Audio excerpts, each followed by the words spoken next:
Hi there. Before we dive into today's episode, I want to ask you an important question. Are you wondering why your hard work isn't reflecting in your bank account? If so, I've got something that could change the game for you. With my Digital Product Accelerator one-on-one coaching program, I'm on a mission to help entrepreneurs like you bank consistent revenue without sacrificing your time or sanity. Imagine shifting from 90% client-facing work to enjoying consistent revenue from your digital products, all while reclaiming your time. You already know that you don't need another course, and a one-size-fits-all approach isn't going to cut it. What you need is a strategic, long-term plan tailored just for you. So if you're ready to build the profitable, freedom-giving business you've dreamed of, apply to work with me by going to destinycop.com/apply. I cannot wait to learn more about you and your business.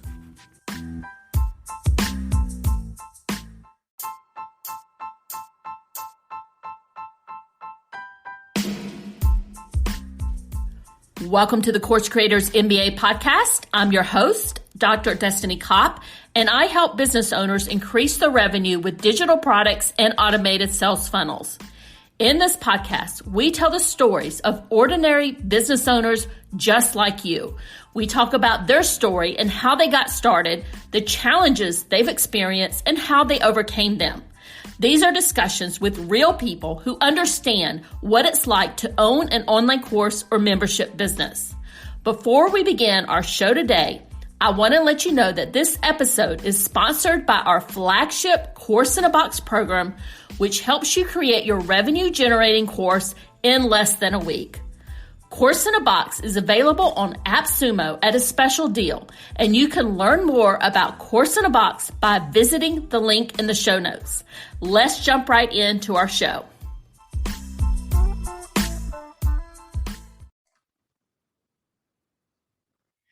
And my special guest today is Lindsay. Lindsay is an ex-community college professor who accidentally started a business while on the tenure track. Now as the CEO and co-founder of the Hello Audio software, which takes your content and creates private audio feeds to make learning on the go much easier for your people. Lindsay challenges online industry norms of unfinished courses and unconsumed content with her product. All of her business ideas were born out of her tenure-track years teaching adults online at a community college. The ridiculous amount of learning she's done in all things education and the years spent growing her course creation business online. Lindsay, thank you so much for joining me. I'm super excited to dive in with you today. Yeah, I'm so excited to be here. We have somewhat of a similar background. Now, I haven't launched a SaaS product, but we both came from... Yeah, we were talking about that earlier, and that's on my bucket list. I do have a little bit legs up on most people as my son is graduating from Georgia Tech soon, and he's done a couple of SaaS products, but I was like, I just got to come up with the idea. So that's on my bucket list.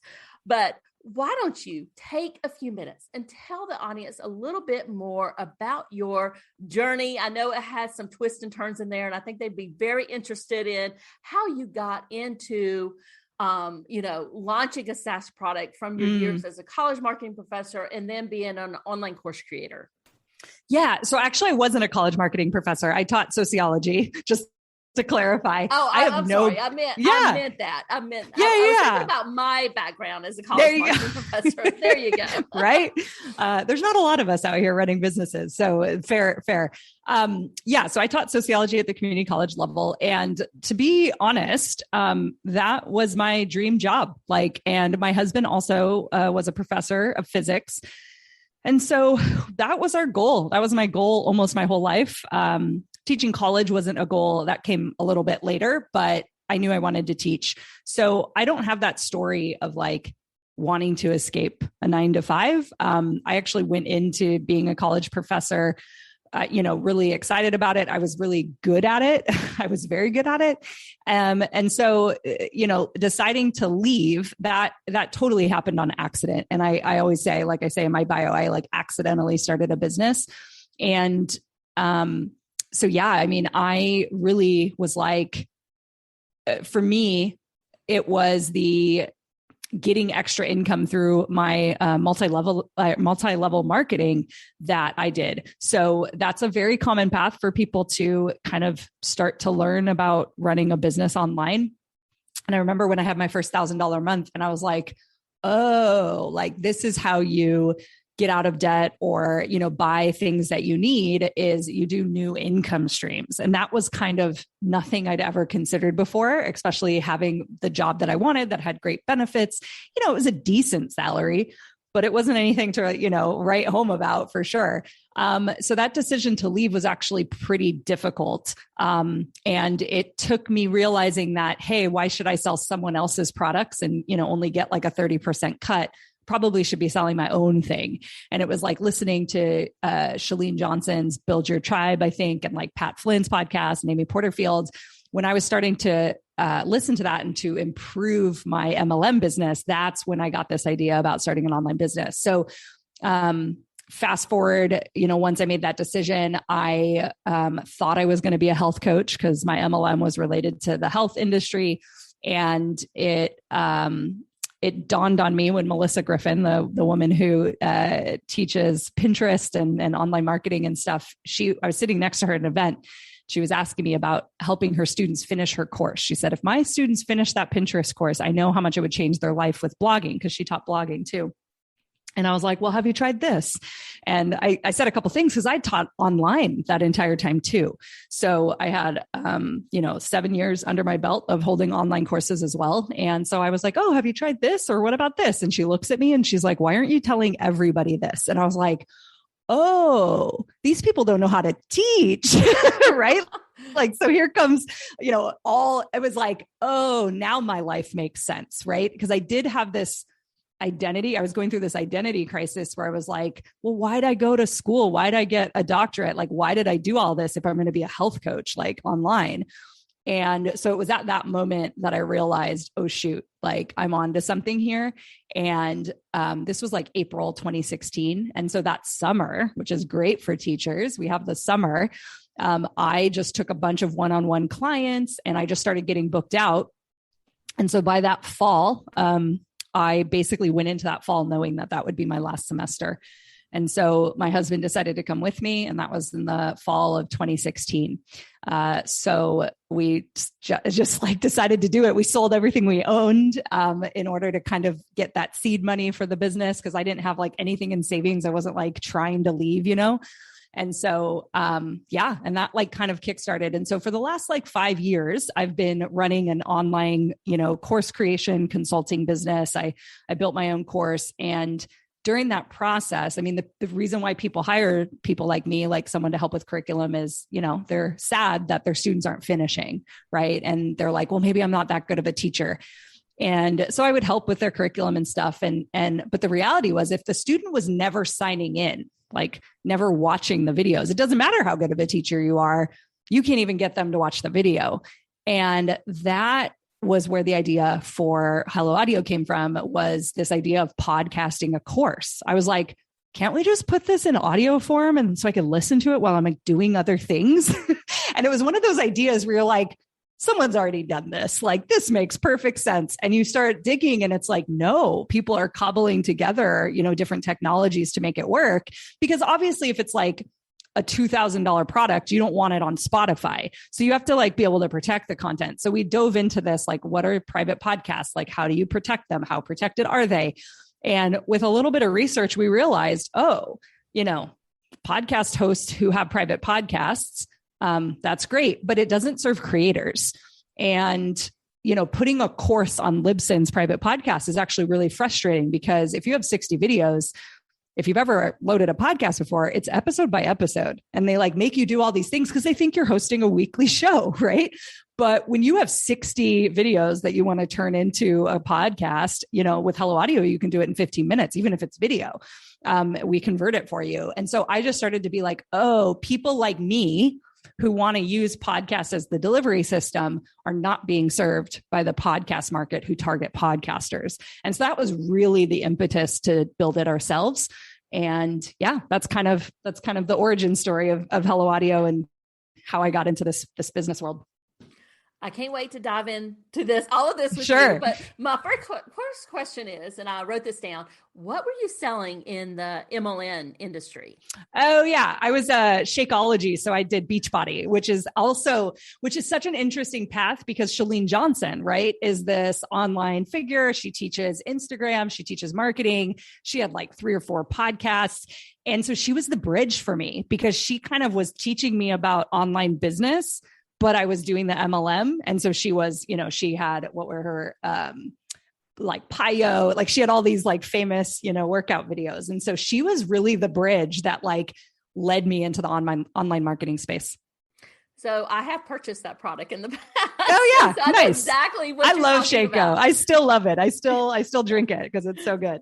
I love that. So, and then you, kind of fell into helping others create online course, consulting with them on how to get students to actually finish the course. And I did want to mention here because, I've been a college marketing professor teaching online for over, 15 years now. I don't do it anymore, but I did it for a long time, right when online courses just started. And it's even difficult to get students who are getting degrees to get them to finish, to get them to log into courses and stuff. So I think, for folks out there who are struggling with this from an entrepreneurship and, getting students to complete their courses, it's difficult. And one of the things that I think you kind of found and learned and knew about is getting people to actually log in. That's one of the first hurdles. And just so you know, and I kind of mentioned this earlier,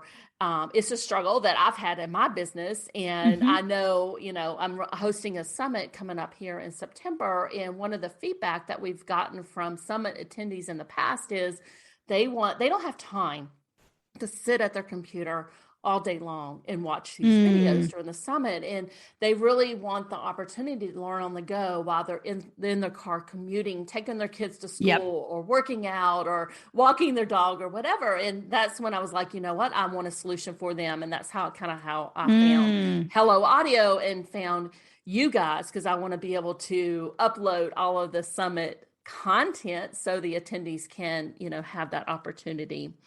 Yes. So you kind of delve into this, and that's when you decided to launch your SAAS product. And I'm fascinated by this whole process. So can you walk us through your early days and kind of how you went about launching a SaaS product? Because you're not the only online course creator that I've interviewed in the past 6 months who is actually launching a SaaS product. So I think this is kind of a natural fit for some of the course creators out there. Can you walk us through those early days and how you actually went through this process? Hey there, Destiny here, and I'm the host of the Creators MBA podcast. And this episode is brought to you by HelloContent.shop, your go-to destination for content creation in your online digital product business. I understand how busy you are as an online business owner. I am right there with you. And that is why I have filled our Hello Content Shopify store with low-cost digital products that you can use as a lead magnet or part of your paid programs like your online courses or memberships. We also have marketing templates like email swipe files and social media templates designed to save you time and money. So whether you're looking to streamline your content strategy, enhance your digital products, or just save some precious time, I've got you covered, my friend. Now visit the HelloContent.shop today and take the first step towards effortless content creation. Yeah, I love talking about this because what I want the audience to feel that's listening is that it's possible to do it. And actually, especially if you're a female, women in tech, it's also, we're a minority. And I think the more women that get into tech, the better our tech products are going to be. So that's like my first thing. And so, so like I kind of mentioned, we did the market research, right? We like saw what was out there and we asked ourselves, if we built this, why would we build it? Who is it serving? How would our features be different than some of the competition? And so we kind of did that market analysis. And I think everyone should do something like that. I think I read a book and I'm trying to remember what it's called. It's written by a woman and it's a marketing book, so you might know it. It's like something pithy, like a cute phrase. I'll follow up with you and share it. But there was a section about like go-to-market strategies. And for us, we knew that there was a market being underserved. And so this was the idea of the creator who doesn't have a podcast, but could use audio as a medium for consumption for their audience. So they already have the content. They actually don't need to create anything. We're just creating an audio version. And then there's the other part, as you know, Destiny, with like being in the course creation space and like interviewing people around that. The typical thing for audio right now is an MP3 file under a lesson. And that was also why we knew we had to build it, is because that's so frustrating. Like an MP3 file under a lesson, that means you have to log into you have to click on every single lesson, download it to your phone, download it somewhere. The thing, if you're doing it on your phone, you don't even know where it ends up. It's not even titled the right thing. It's definitely not in order. And so that's not how people listen. They want to listen in order easily, right? Like a playlist. That's what podcasting has figured out. And so that's why we knew we had to make it like Podcast Your Course. So in the early days, it was called Podcast Your Course. And I want to bring up this other point too. Whenever you have an idea, because you mentioned, Destiny, that you are thinking about starting a SaaS product, you have somebody who's a developer, which is huge. That's usually the biggest hurdle. But I'll share how I got over that hurdle personally, because I don't know any developers. But the SaaS idea comes from like when you see other people cobbling together a bunch of different types of technology to accomplish the same thing, or like another, way to think about it is if you have like a spreadsheet that does a bunch of things and you're trying to get it to do something, that probably can be turned into like a software. It can be automated in some way. And so if that's happening in your business or with your clients or something, like zoom out and say like, hey, is this thing that I invented in my business or this process, could this be an automated thing? Would I save people time? Would I make them money? All those things that, you purchase a SaaS product to do. It's like, there's a job to be done. That's like what your goal is as a SaaS product. So all that to be said, if you have that idea and you're seeing that there's a gap and people are cobbling together things, we were building private feeds manually. Okay. So my husband was writing just like some blockers to make sure they didn't show up in the right podcast players, stuff like that. And that's what we did in the early days, is we basically were like, okay, is anyone going to buy this? And so this is huge. We pre-sold our product. It was called Podcast Your Course at the time. And I made a Facebook post and I think there were like 300 some odd comments. And we ended up selling like 100 lifetime licenses and raised roughly $30,000. So when we did that, it was like, great, now I have seed money, right? To find a developer, to have someone build this. And what was cool about the way Hello Audio works, or the way I was able to sell that, is I basically positioned it like, hey, buy a lifetime license. You'll never have to pay a monthly fee. Do you trust me that I'm going to build this? I was basically tapping into my warm network of people who trusted me in the education space. And so I said, I positioned it like, hey, wouldn't you want to podcast your course, or your favorite, online teachers? Wouldn't it be awesome if their course was a podcast? And people loved that. Right. And so from there, we were able to sell those licenses. And then I said, hey, if you really want us to make your feed manually, we can do it in the meantime. And so we probably had 20% of the people take us up on that. Like most people were like, it's cool. I'll wait till you build it. But some people were like, no, I do want my feed going. And so we were able to create it for them. It just wasn't software. So there was some manual labor on the back end. And I felt comfortable about that, being able to sell a lifetime license, that I still was able to offer value in the meantime and while we got it built. And we sold another 150 licenses. So by the end, which was roughly a year of process, we sold 250 lifetime licenses and raised just about 100K. We struggled a little bit with developers and some other situations that we had with like rogue co-founders and stuff like that. And so it did take longer than I was expecting. But when we found the right person, our current developer, Bill Bolden, was able to build it in like 6 weeks. And so we were live in November of 2020, and we've been selling ever since. So we have, I think we have like 670 paying customers that pay us monthly and annually. And then we have those 250 lifetime license users. So my takeaway, if you're listening to this and you're in the marketing space, you're an online course creator, you're a coach, a consultant, something like that, it's totally possible to have an idea and pre-sell it like lifetime licenses to raise money to find a developer. If you're married to one or your child is one, you obviously have a little bit easier of a chance to do it. But I want people to realize that, you know, having a developer, they have a very specific skill set. And that's what's actually really cool about being CEO of a SaaS company versus, you know, a course or consulting company, is because that company, that personal brand I built, it was like, it all came through me. I was the person who had to execute. It was my, you know, brain and my ideas and all of that had to be put into something. Now it's like, I can't make the thing. I like physically cannot make the thing happen. And I needed someone else to be able to do that. And so there's a level of separation that was really hard for me to find in my personal brand. So I'm enjoying this. But I'll say at the very beginning, when we sold that first 30K, I told myself I wouldn't be a tech CEO. We actually looked at pairing with somebody. I had somebody who was in the podcasting space for a while say, this is a cool idea. You know, you don't have to reinvent the wheel. You're not going to like compete with Libsyn or anything. And I was like, oh, that's a good point. And he's like, I know a bunch of people of these podcast hosting companies. I know a bunch of the CEOs. I'll put you in contact and you can get a couple meetings. And essentially what we were doing was going to partner with them and say, here's this audience and this use case. Let me help you market it and get it out there. But I don't want to run that company. Yeah. Well, after a few months of talks with a couple folks, we actually almost ended up partnering with Glow FM, which was recently acquired by Libsyn.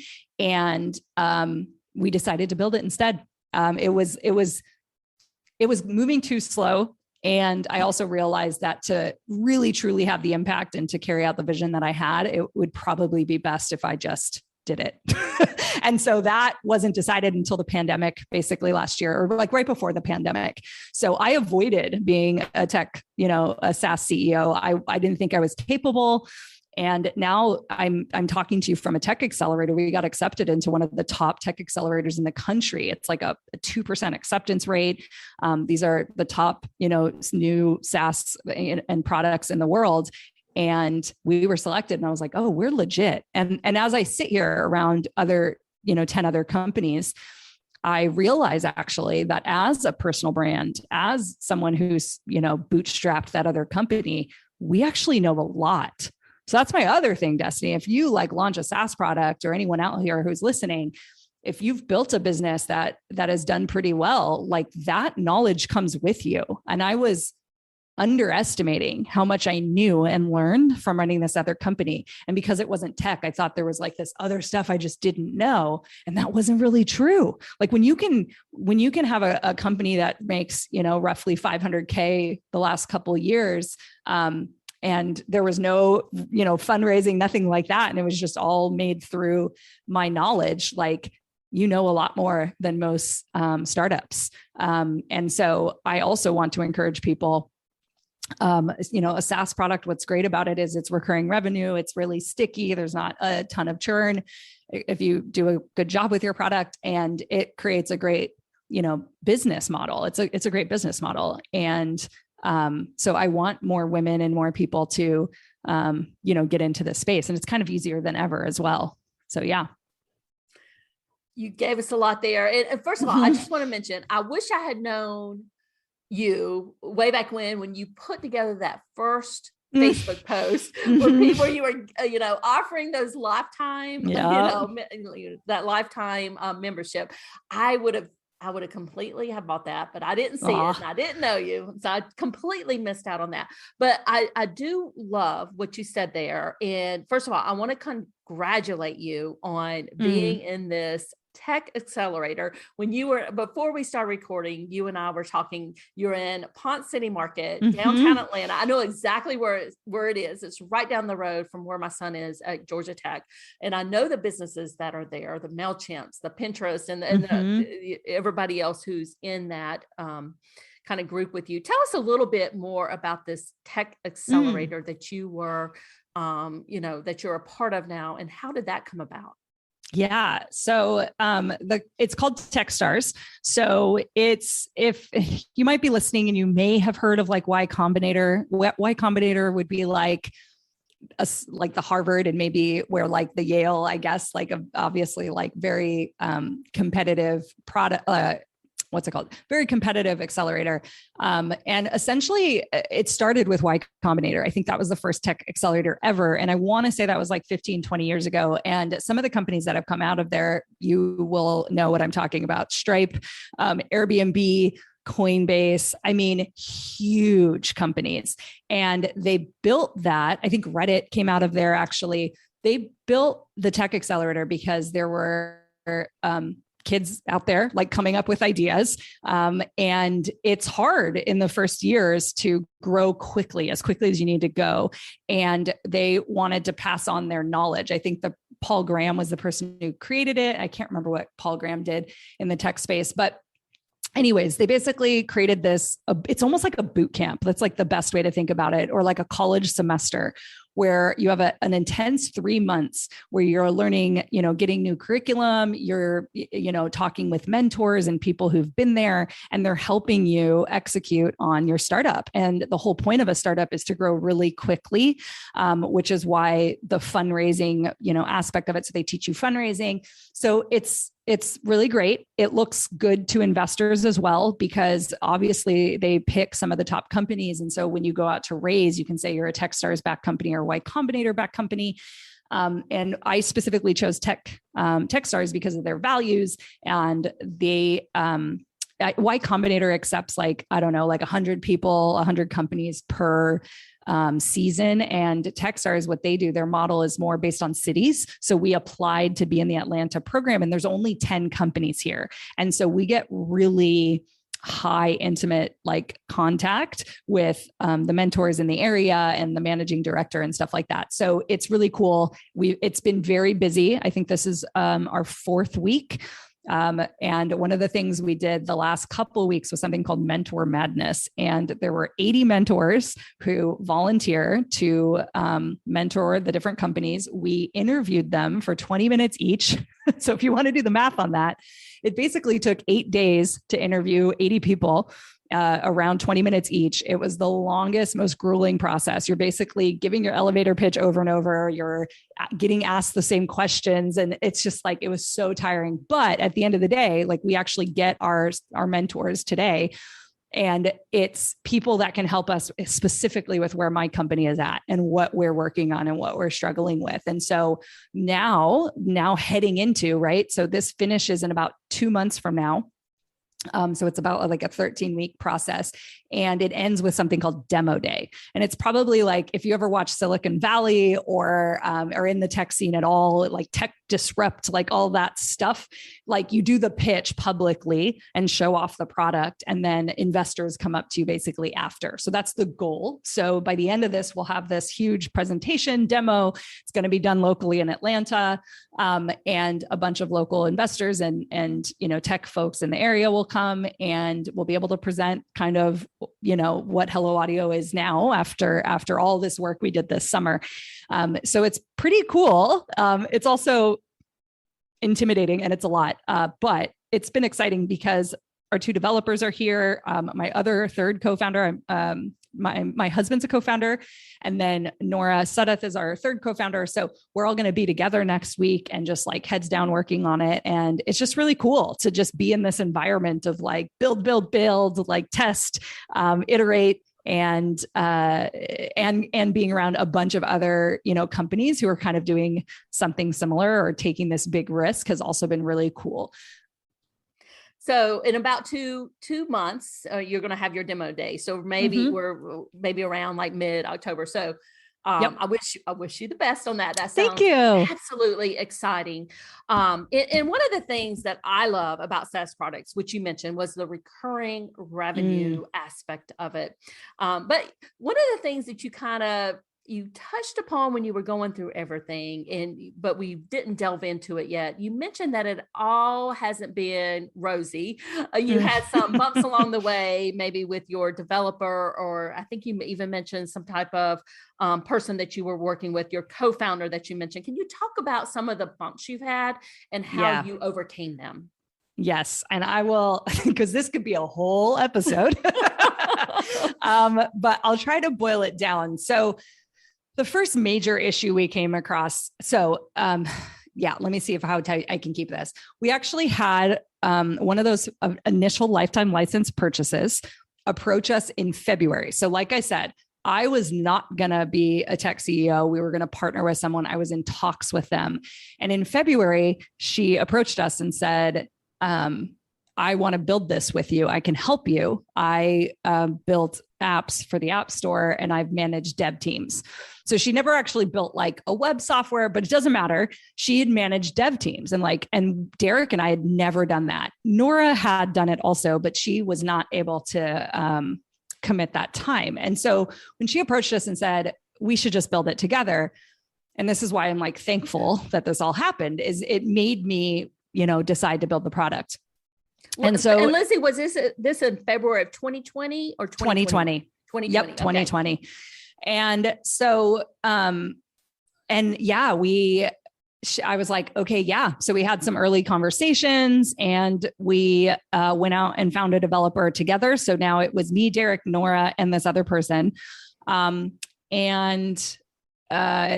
forward to end of May and we're about to launch. We are launching like within a week or something. And I'm not going to get into like the interactions, but essentially she was like, there was an interaction in Slack. And then we were actually going to split the equity, have our equity meeting. And we were 2 weeks away from launch.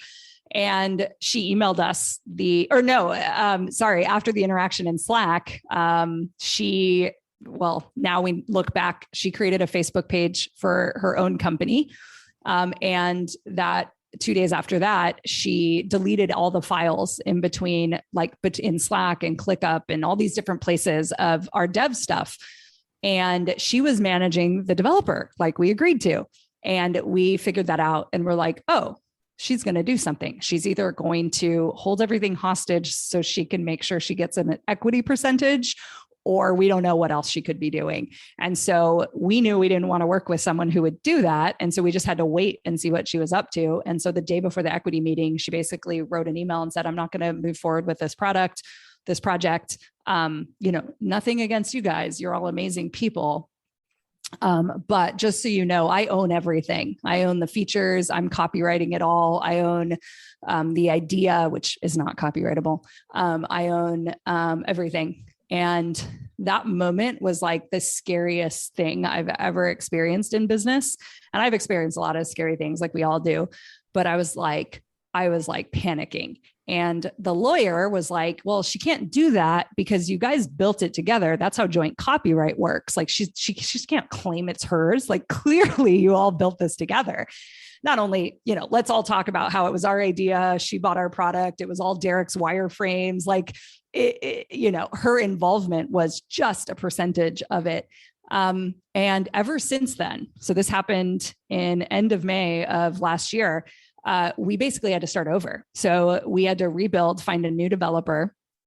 And our lawyer was like, yeah, so she can't do that. So just write an email back saying like, hey, that's kind of a change of plans, but all right, but good luck, go ahead and go be great. We're also going to, keep going because this is, our idea too, kind of thing. Like it was like, it wasn't saying you can't do that. It was more like we both have rights to it, right? We both created it together. So we had to put our heads down and build, and she basically launched the product a week or two later. And luckily, she doesn't have the following I have or the relationships or the trust that I've built with my customers. And so most people had no idea. And she's been sending us cease and desist and really crazy stuff ever since. So for the last year, I've been kind of fighting it. And I stayed quiet the entire time because my lawyer was like, well, you could make a public post about it, but guess what? She's the one who has the product. So you're going to draw attention and like send people to her product. And I was like, perfect. So we're not going to do that. And so we just had to ignore her basically. And that was so hard because it's like, you want to just tell people, she wrote a fake about page that said she came up with it all by herself. Like, I mean, just like the most gut wrenching things where you're just watching a thing that you made, someone's pretending it was all them. And she's still active. She still is selling her product. She pretends she has patent pending things. And it's all, I finally made a public post about it on the anniversary on May 27th. I made my own Facebook post and chronicled the whole journey because I felt like it was less about revenge at that point and more about letting people know what happened to me and to us and what we went through this last year. And I think if I had made a post when it first happened, it would have been very revengeful and just like, I hate this person. And the reality is like, I'm very grateful. Like it, not only did we like push through it when that was really hard and scary, but she made me believe that I could do this. And I don't think I would have otherwise. So she played her part. And that's really important to like recognize. And so it's also the quintessential like marketing thing where someone who doesn't have an audience, but has a product. And then we had the audience, but no product.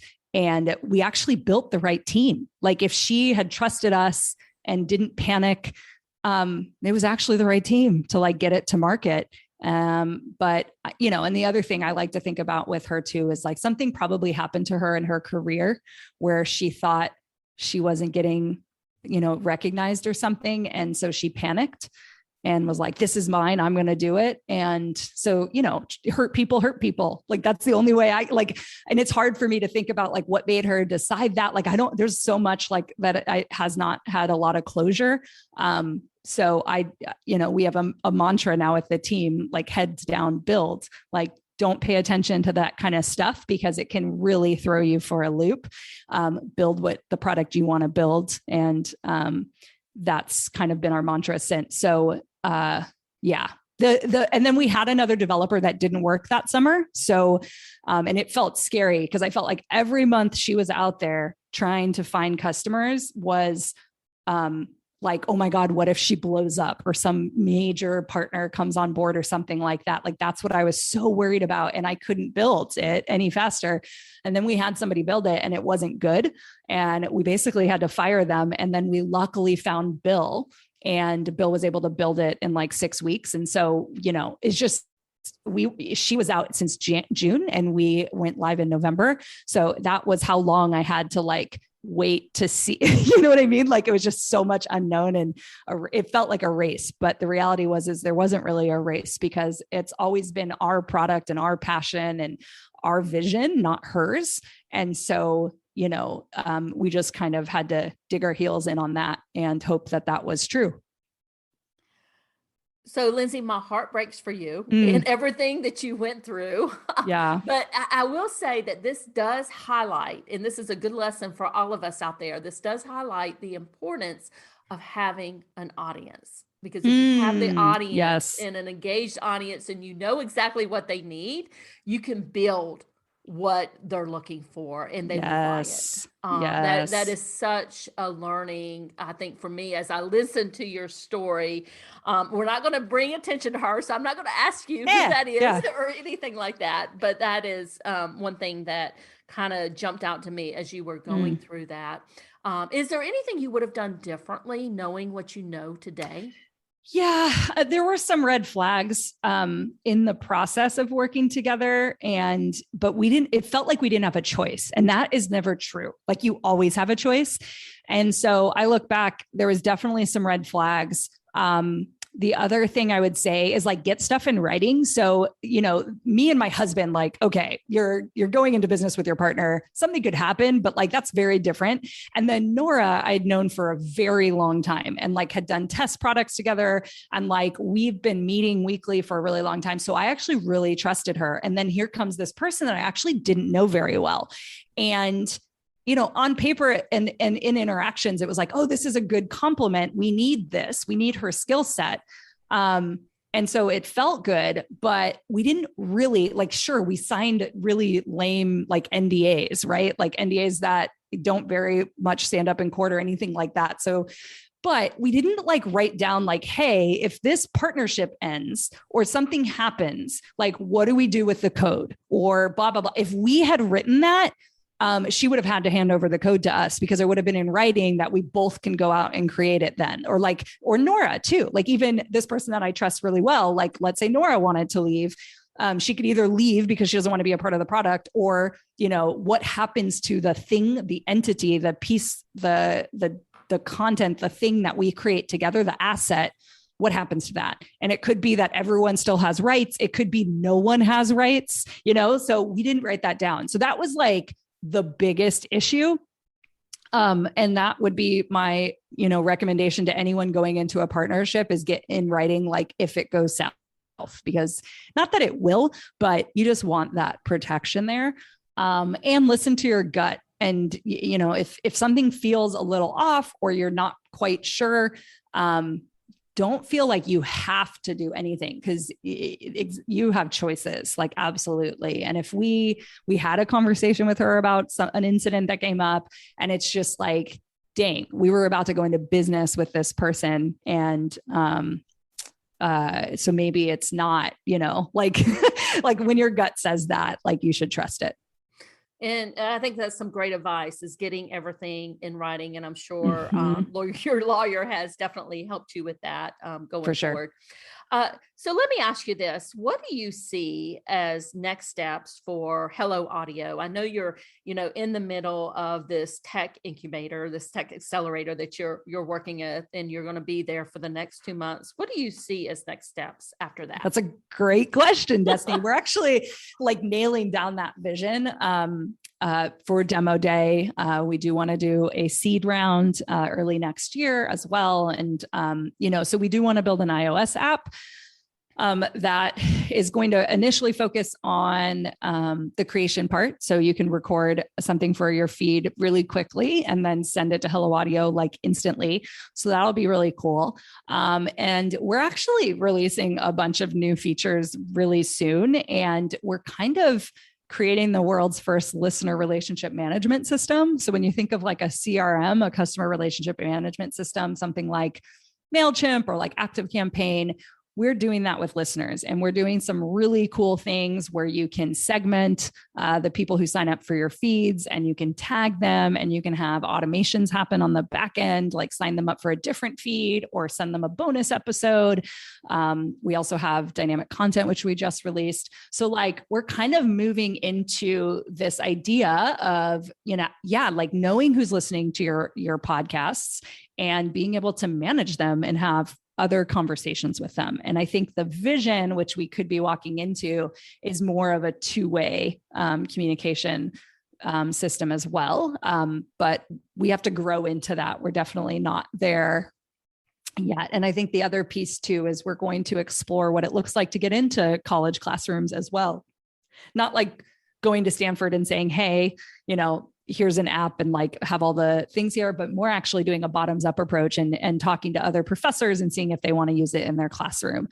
So we'll be doing kind of some testing towards the end of the year around that too, to see if there is an audience or a play there as well, just because that's so near and dear to my heart. And I know that space really well. And I could absolutely see my lectures, in the ears of my students, like before studying for a final, like walking across campus, commuting to campus. It's just so much more accessible than signing into, Blackboard or something like that. So, so that's kind of like what we're envisioning. I love all of that. And I love the niche that you may be kind of pursuing, bottoms up with the college professors, because I could definitely see a need for that. So my closing question here is, I mentioned to you earlier that you're not the first online course creator or somebody who's been in online business kind of doing what we've been doing and doing a lot of what our listeners are doing today, who have kind of moved into the SAAS product. I talked to one a few months ago, and I'm not going to mention her or give away what she's doing, but she has something that's fantastic on the horizon. So you're not the first person I've talked to that's kind of gone into this, but what advice do you have for other entrepreneurs out there who may have been in the course creation space, or they've launched a membership or some type of online course, and they want to kind of move into this tech SaaS product? What advice would you give to them?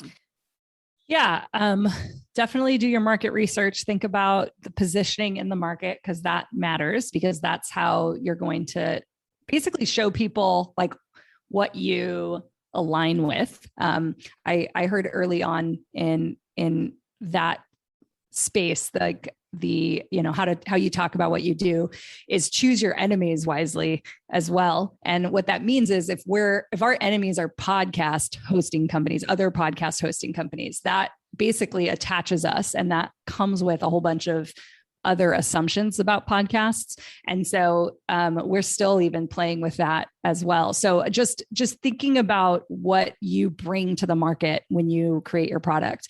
A big mistake that happens in this space is building something first because you have a technical person who's really good at that, but not having the validation that anyone would want it. So we see over and over again, even in the startup space, people get, tens of millions of dollars like handed, to them with an idea. And then it turns out no one actually wants it, right? And they don't sell it and they go under. That's very, very common.